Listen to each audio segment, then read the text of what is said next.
दरम्यान पुण्यातली बातमी आपण सविस्तरपणे पाहणार आहोत। त्यानंतर आपण बारामतीत जाऊयात। उपमुख्यमंत्री अजित पवार जनसामान्य मेळाव्यात बोलतायत। सर्व राष्ट्रवादी काँग्रेस पक्षाचे सन्माननीय पदाधिकारी, सर्व खासदार, सर्व आमदार, सर्व उपस्थित असणारे माझे विधिमंडळातील सहकारी, राष्ट्रवादीचे सर्व पदाधिकारी, आजच्या या जनसन्मान रॅलीला उपस्थित असणारे माझे बंधू भगिनी, पत्रकार मित्र आणि तरुण मित्रांनो, मला वाटलं नव्हतं की आज पाऊस येईल, परंतु पावसाने थोडासा आपला हिरमोड केला, परंतु वरुण राजांनी देखील आपल्यावर वर्षाव केलेला आहे, आपल्याला पाठिंबा दिलेला आहे असं समजायला काही हरकत नाही। आपल्याला एकच सांगायचं की मी आपल्या सगळ्यांच्या समोर एक विकास आणि गरीब लोकांना मदत करण्याच्या हेतूने उभा आहे।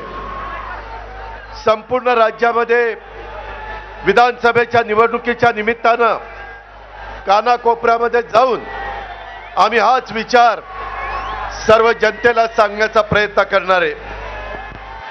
तुम्ही पहा, मी जो मधल्या काळामध्ये निर्णय घेतला, तो निर्णय घेतलेला असताना काहींनी थोडंसं वेगवेगळ्या प्रकारचं मत व्यक्त केलं, परंतु राष्ट्रवादी काँग्रेस पक्षाच्या असंख्य आमदारांनी विकासाच्या करता तो मुद्दा, विकासाच्या करता तो निर्णय हा घेतलेला होता। आणि ते चित्र तुम्हाला सगळ्यांना पाहायला मिळालं।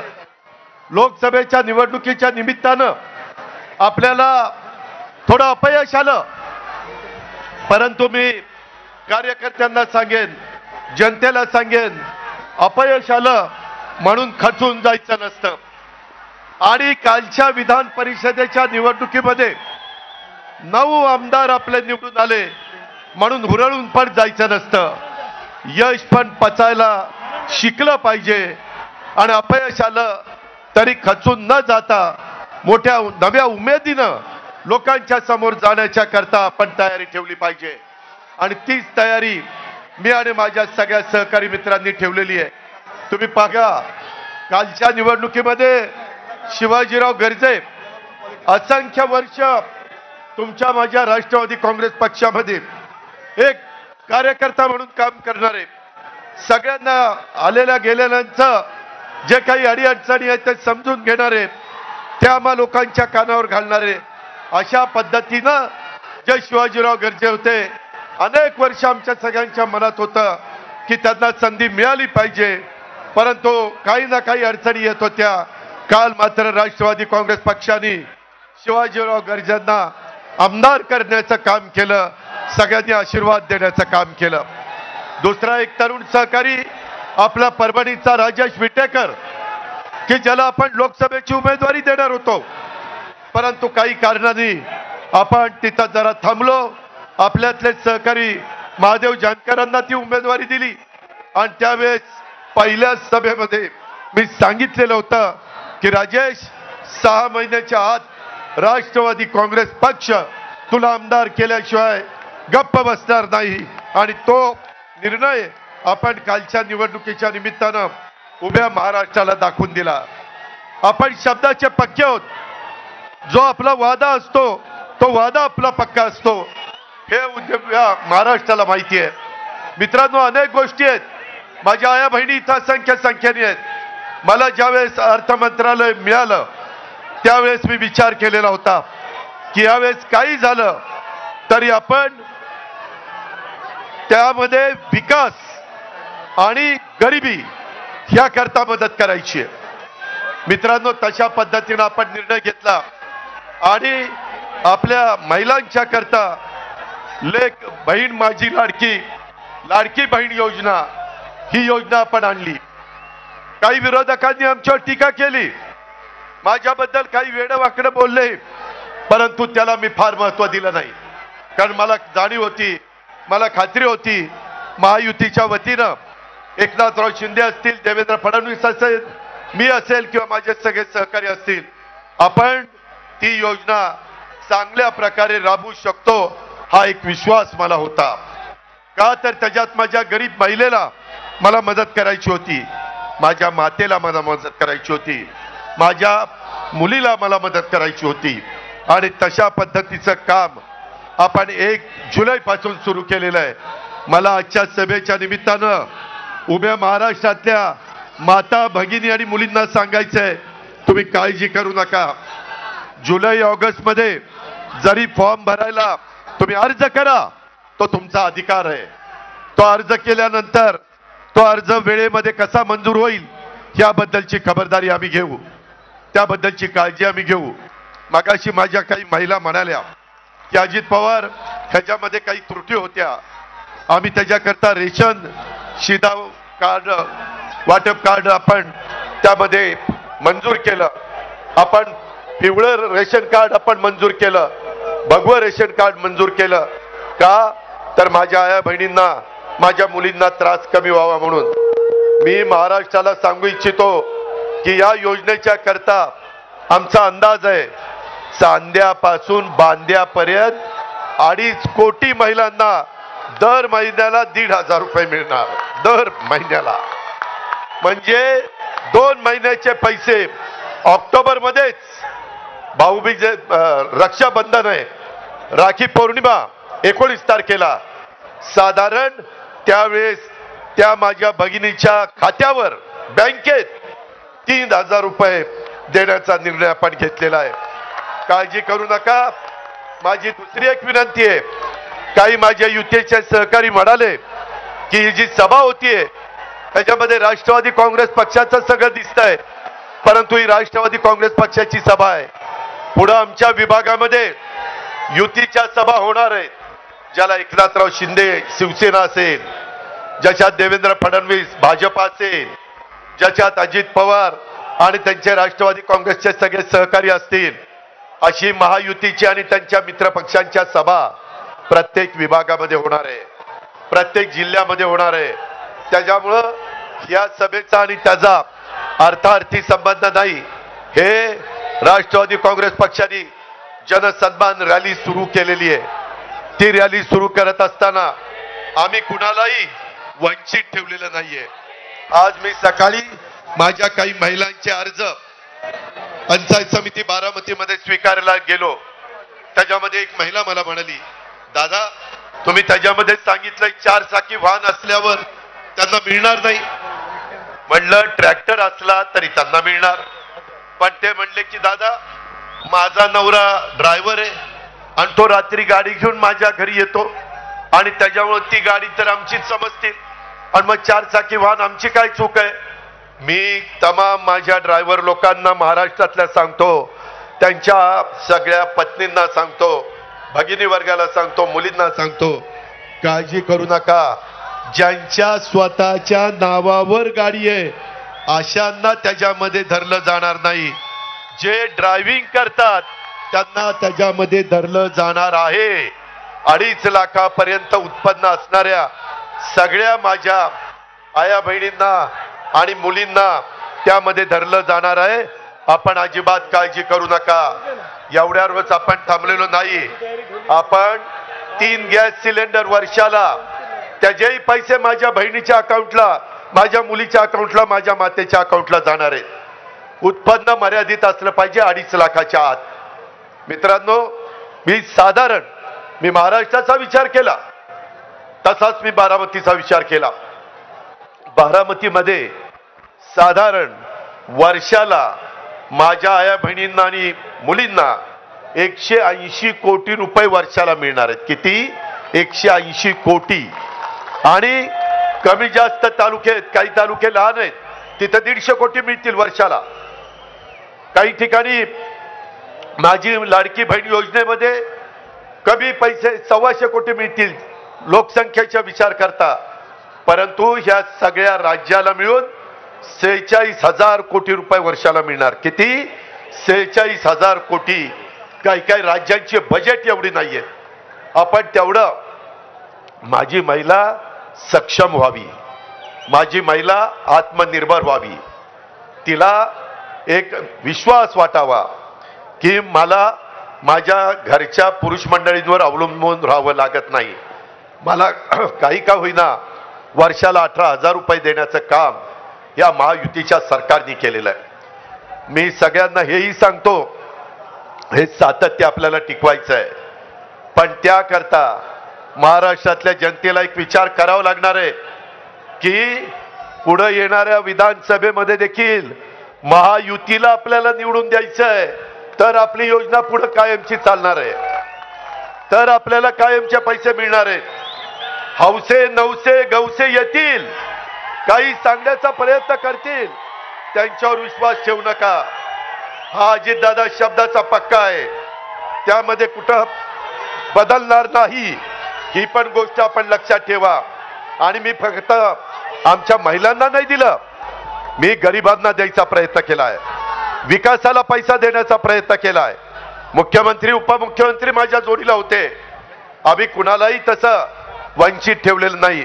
माझा शेतकरी सतत मला म्हणायचा, दादा आम्हाला 3चं लाईटचं बिल भरता येत नाही हो, 5चं लाईटचं बिल भरता येत नाही, फार अडचण होती, ओढाताण होती, 7.5चं बिल भरता येत नाही.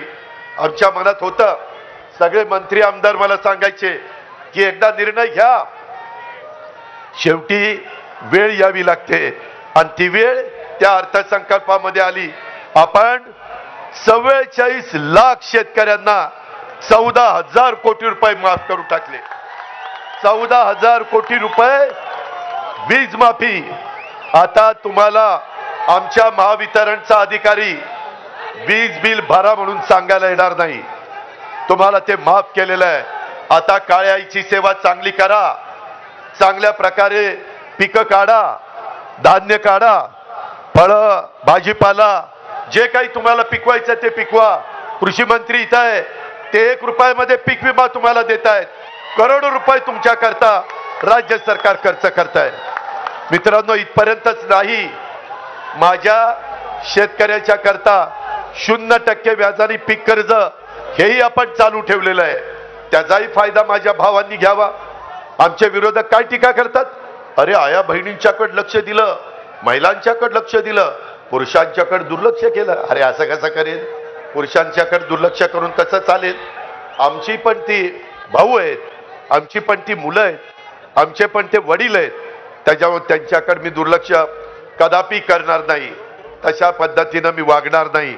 मित्रांनो, उलट आता माझ्या शेतकरी वर्गाच्या करता धनंजयनी माझ्या लक्षात आणून दिलं, कॅबिनेटला सांगितलं की आपल्याला सोयाबीन आणि कापूस उत्पादक शेतकऱ्याला पैसे द्यायचे राहिले.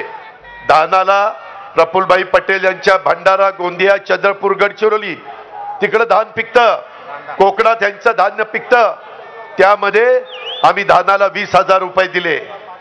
त्याच्या पद्धतीनं एकरी 5,000 रुपये आपल्या कापूस आणि सोयाबीन उत्पादकांना आपण दिलेले 2 हेक्टर पर्यंत. मित्रांनो, शेवटी द्यायचं खूप मनापासून असतं, परंतु आपल्या तिजोरीमध्ये पण तेवढा पैसा लागतो. विकास पण साधला पाहिजे, विकासाला कुठं अडथळा येता कामा नये. कालच देशाचे पंतप्रधान आले, अरे तो दम विधानसभेपर्यंत टिकवा ना, जरा थांबा.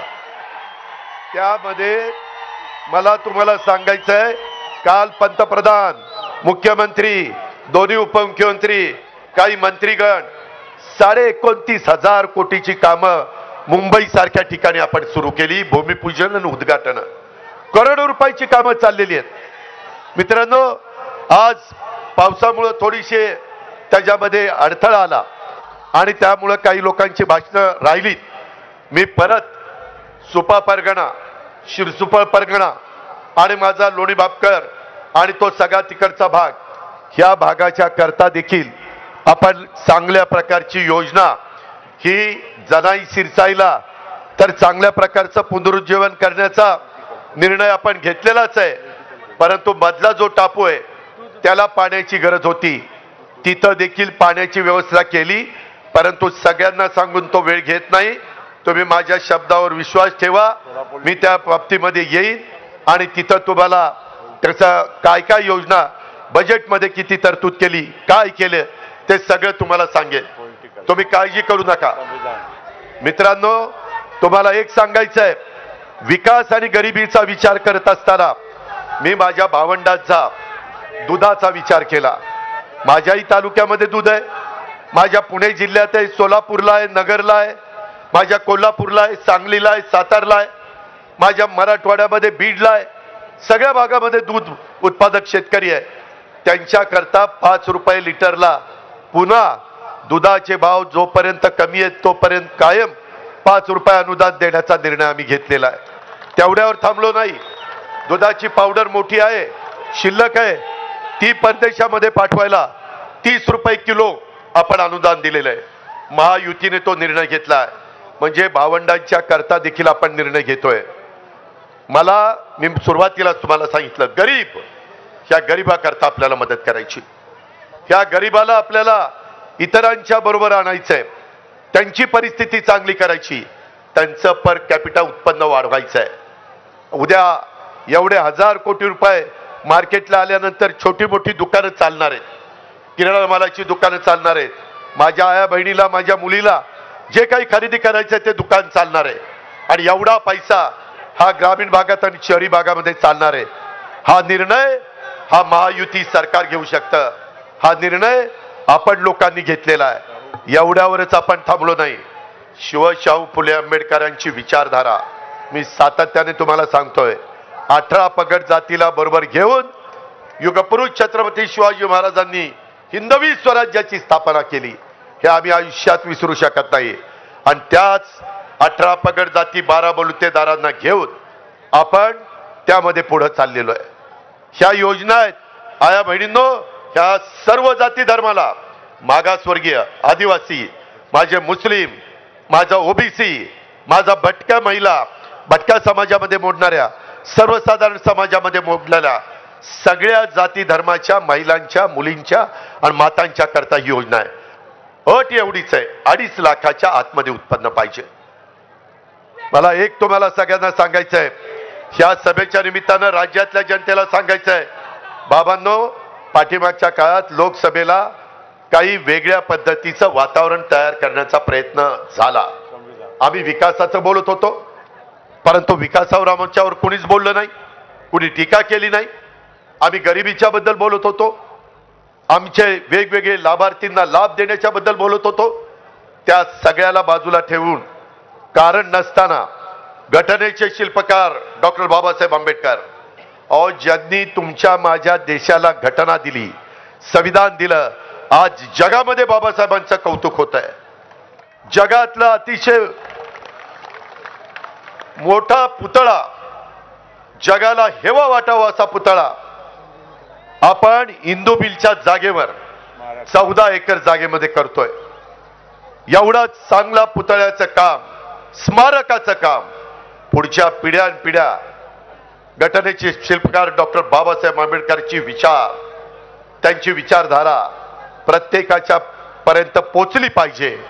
त्यांचं संविधान, त्यांची घटना, त्याचा आदर आपण सगळ्यांनी केला पाहिजे. ही आमची भूमिका 30 पंतप्रधानांनी मांडली.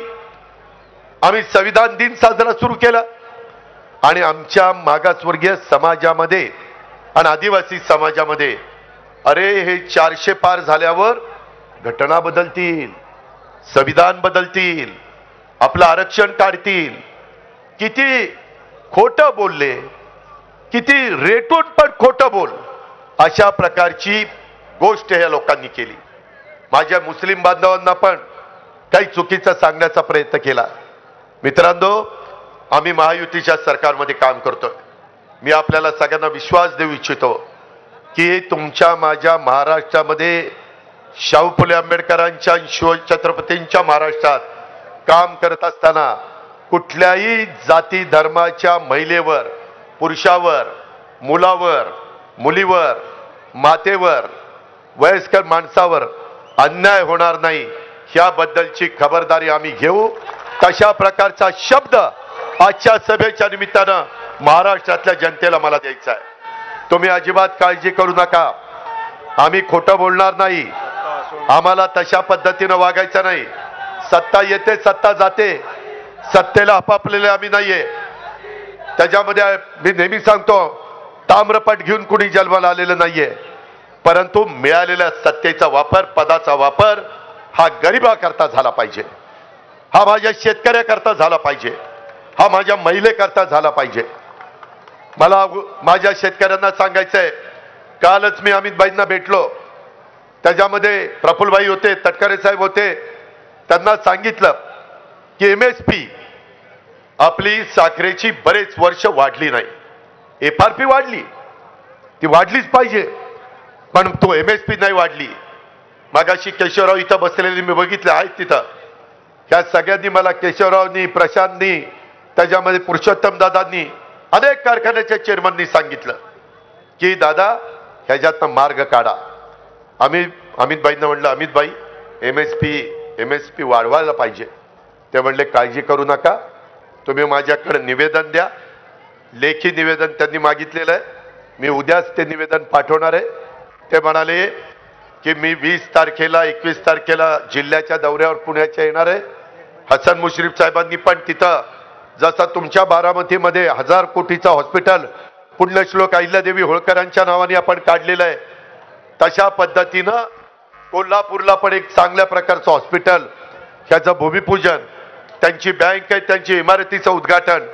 परंतु अमितभाई म्हणाले मी जरूर कार्यक्रम हसन मुश्रीफांचा स्वीकारीन, परंतु त्या दिवशी 10,000 झाडं लावायचा कार्यक्रम झाला पाहिजे, 10,000 रोपं तिथं लावायचा कार्यक्रम झाला पाहिजे. मगाशी कोणीतरी बोललं की बाबा शेवटी पाऊस काळ चांगला होण्याच्या करता झाडाची गरज आहे. पुढची पिढी आपल्याला माफ करणार नाही आपण चुकीचं केलं तर, आपण कमी पडलो तर. त्या प्रकारचं काम आता आम्ही सगळ्यांनी सुरू केलेलं आहे. तुम्ही बघताय मी तर अतिशय झाडं मोठ्या प्रमाणावर लावणारा एक कार्यकर्ता आहे. हे महाराष्ट्राने बघितलंय, जिल्ह्यांनी बघितलंय, तालुक्यांनी बघितलंय. अशा पद्धतीनं त्या कार्यक्रमाला ते येणार आहेत. त्यावेळेस मी कांदा माझ्या उत्पादक शेतकऱ्यांच्या करता पण सांगितलं की कांदा निर्यात बंदी आता अजिबात करायची नाही. त्यांनी सांगितलं ठीक आहे, परंतु काही जण चुकीच्या बातम्या सोडतात. 2 दिवसापूर्वी टीव्ही वाल्यांची बातमी चालली, कांदा परदेशातनं आयात करतायत. कांदा आयात केलेला नाही, दुधाची पावडर आयात केलेली नाही. आम्ही सगळ्यांनी हे गोष्ट सांगितलेली आहे.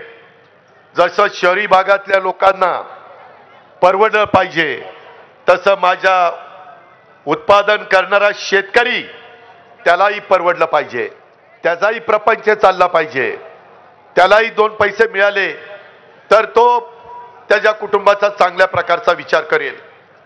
आत्महत्येपासून मला माझ्या महाराष्ट्रातल्या शेतकऱ्याला मागं खेचायचंय, त्याला सगळ्या सुविधा द्यायच्यात. तुम्ही घाबरू नका, राज्य सरकार तुमच्या पाठीशी आहे. केंद्र सरकारच्या कोट्यावधी रुपयाच्या योजना आपण तिथं आणण्याच्या करता कुठं कमी पडणार नाही. काल देशाच्या पंतप्रधानांनी पण सांगितलं, जसं देशाची आर्थिक राजधानी मुंबई आहे, तसं आता जगाची आर्थिक राजधानी मुंबई करण्याच्या करता आपण सगळेजण एकमेकाला मदत करू. ही भूमिका पंतप्रधानांनी मांडलेली आहे.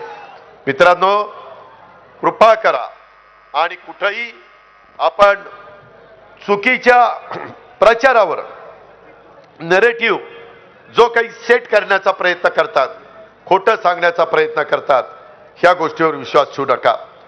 मला अशाच माझ्या भगिनी भेटायच्या, म्हणायच्या दादा हे तुम्हाला पटतं का? म्हणलं काय, मागासवर्गीय आणि आदिवासी समाजामध्ये गरिबी असते म्हणून त्यांच्या मुलांना मुलींना तुम्ही मोफत शिक्षण कॉलेजपर्यंत त्यांना जिथपर्यंत शिकायचं तेवढं देता, सगळा खर्च राज्य सरकार करतं. परंतु हे 2 समाज सोडून इतर जे समाज आहेत, ओबीसी आहे, सर्वसाधारण आहे, माझा मुस्लिम समाज आहे, माझा अल्पसंख्याक समाज आहे, ह्या सगळ्यांच्या मध्ये पण काही गरीब वर्ग आहे ना, त्यांच्या मुलींनी कसं शिकायचं? त्यांच्या आई वडिलांचं तर तेवढं उत्पन्न नाहीये आणि मग ते कसं त्यांचा खर्च करणार? आणि मधी एकदा असंच मला मुख्यमंत्री एकनाथराव शिंदेंनी सांगितलं, रात्री त्यांना 12-1 वाजता फोन आला चंद्रकांत दादा पाटलांचा की बाबा ह्या ठिकाणी एका आई वडिलांना पैसे कमी होते आणि त्यांना शासनाच्या तर्फे 50% मदत मिळत होती, परंतु 50% देखील आपल्या मुलीच्या राहिलेल्या शिक्षणाकरता आपण आणू शकत नाही, म्हणून तिथं आत्महत्या झाली. आमच्या मनाला वेदना झाल्या.